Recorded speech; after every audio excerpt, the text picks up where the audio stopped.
नमस्कार और स्वागत है। अगर कभी प्रिंटर का हेड अटक गया है तो पता है ना कि कितनी फ्रस्ट्रेशन होती है। पर चिंता की कोई बात नहीं है। आज हम इसी आम सी लगने वाली मुश्किल को ठीक करने का स्टेप बाय स्टेप तरीका समझेंगे। बिल्कुल, यही वो मोमेंट होता है जब सारा काम रुक जाता है। कोई जरूरी डॉक्यूमेंट प्रिंट करना है और प्रिंटर का हेड एक तरफ जाकर बस अटक गया। लेकिन अच्छी बात यह है कि इसका सलूशन अक्सर बहुत आसान होता है।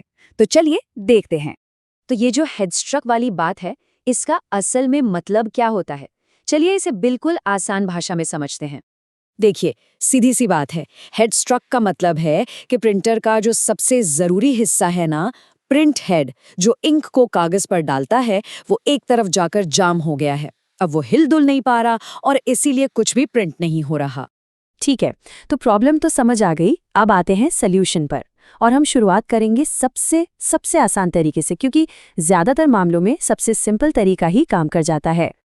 आपको शायद यकीन न हो, पर 90% मामलों में असली विलेन ये मेटल की रॉड होती है।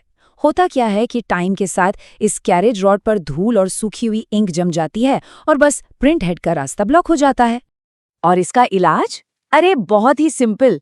बस एक मुलायम सा लिंट फ्री कपड़ा लेना है और WD-40 जैसा कोई हल्का सा लुब्रिकेंट लेकर रॉड को धीरे धीरे पोंछ देना है। बस ध्यान रहे, बहुत ज्यादा नहीं लगाना है। अक्सर तो बस इतने से ही काम बन जाता है। अच्छा, मान लीजिए सफाई से भी बात नहीं बनी, तो भी घबराने की जरूरत नहीं है। इसका बस ये मतलब है कि अब हमें एक लेवल और आगे जाना होगा और कुछ मेन हार्डवेयर पार्ट्स चेक करने होंगे। तो चलिए देखते हैं क्या है वो।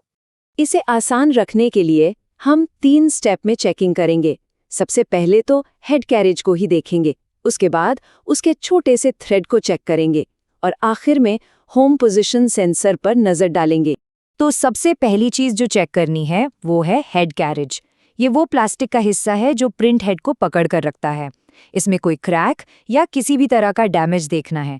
कभी कभी इसके अंदर एक छोटा सा पार्ट होता है जिसे बुशिंग कहते हैं, वो घिस जाता है और फिर ये पूरा हिस्सा हिलने लगता है। और अगर जांच में ये पता चलता है कि कैरेज सच में टूट गया है, तो यहाँ कोई जुगाड़ काम नहीं आएगा। इसे ठीक करने का एक ही तरीका है, पूरी की पूरी असेंबली को नए वाले से बदलना होगा। अब कैरेज पर ही एक और चीज चेक करनी है। इस पर एक बहुत पतले धागे जैसी बेल्ट होती है। ये एक तरह से पुली की तरह काम करती है, जो हेड को आगे पीछे खींचती है। अगर ये छोटा सा धागा टूट गया तो हेड अपनी जगह से हिलेगा ही नहीं। और हाँ, बिल्कुल टूटे हुए कैरेज की तरह ही अगर ये धागा टूट गया है तो इसका मतलब है कि पूरी यूनिट बदलनी पड़ेगी, क्योंकि ये दोनों एक साथ ही आते हैं। अगर कैरेज बिल्कुल ठीक ठाक लग रहा है तो हमारी लिस्ट में जो आखिरी सस्पेक्ट है वो है होम पोजीशन सेंसर। इसे आप प्रिंटर का घर समझ सकते हैं। यही वो चीज़ है जो प्रिंट हेड को बताती है कि भाई तुम अपनी स्टार्टिंग पोजीशन पर पहुंच गए हो। और जब ये सेंसर फेल हो जाता है ना, तो प्रिंटर एक तरह से अंधा हो जाता है। उसे पता ही नहीं चलता कि हेड कहाँ है। इसलिए वो उसे बार बार एक ही तरफ धकेलता रहता है, ये सोचकर कि वो अभी तक घर पहुंचा ही नहीं है। ऐसे में इस सेंसर को बदलना ही अकेला रास्ता बचता है। ठीक है, तो हमने काफी कुछ देख लिया। चलिए अब फटाफट से इन सब बातों को एक साथ समेट लेते हैं। हमने ये सीखा कि इस एक परेशान करने वाले एरर के पीछे 4 मेन विलन हो सकते हैं। तो ये रही हमारी फाइनल चेकलिस्ट। अगर रॉड गंदी है तो उसे साफ करना है, अगर कैरेज या उसका धागा टूट गया है तो उसे बदलना है, और अगर सेंसर खराब है तो उसे भी बदलना पड़ेगा। बस इतना ही सिंपल है ये। तो अब अगली बार जब प्रिंटर वो हेड स्ट्रक वाला एरर दिखाए तो हाथ खड़े करने की जरूरत नहीं है। अब एक प्रोफेशनल की तरह प्रॉब्लम को डायग्नोज करने की जानकारी मिल गई है। एक मामूली सी सफाई से लेकर एक छोटा सा पार्ट बदलने तक अब कंट्रोल अपने हाथ में है।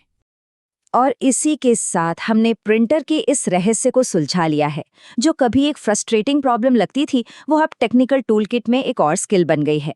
तो अगली बार जब कोई मशीन ऐसी कोई गड़बड़ करे तो क्या उस चुनौती के लिए तैयार रहेंगे?